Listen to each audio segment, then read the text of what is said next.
Johnny est l'un des plus vieux amis que j'ai su garder.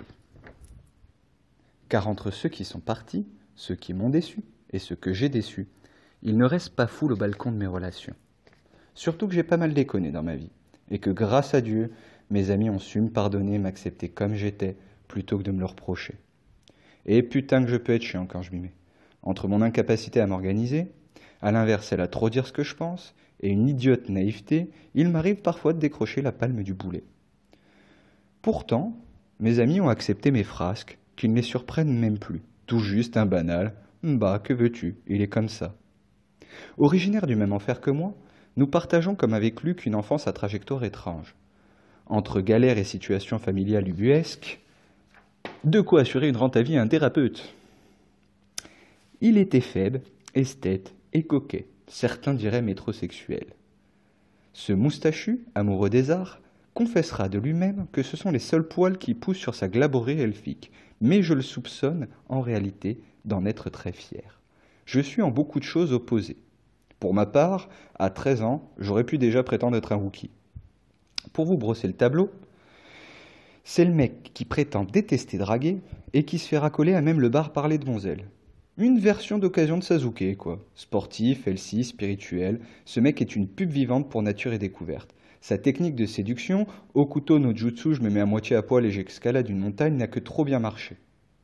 Et je ne vous parle pas de son côté Jedi, il a raté sa vocation à être prêtre.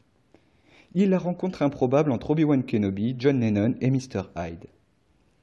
Mr. Hyde, car il possède une blessure béante, un gouffre rempli par la colère, une furieuse émotion qui parfois s'empare de lui et le ronge.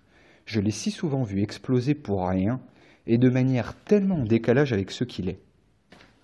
Il faut dire qu'on a été élevé à la dure, et lui, sans rire, presque comme un SS. Jeune, une figure paternelle a tenté de le briser, de le faire marcher au pas, de le transformer en soldat. On rit, hein, mais il reste encore quelques adeptes des temps obscurs prêts à éduquer à la haine. Et ce pauvre Johnny en a fait les frais, et ne parlons pas de la violence de Calvi. C'est comme si on avait enfoui en son cœur une bête pour lui interdire d'être heureux.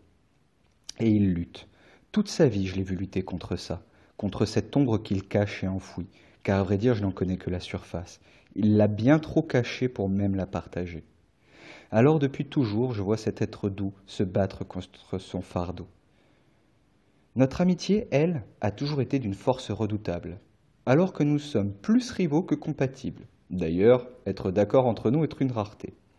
Pourtant, qu'est-ce que l'on peut se respecter et qu'est-ce qu'on a pu traverser d'épreuves ensemble. Johnny, c'est celui face à qui je pleure, car il a la sensibilité pour me comprendre. C'est celui qui s'asseyait à côté de moi dans la cour de récré alors que j'étais tellement paumé que mon meilleur ami c'était une Game Boy.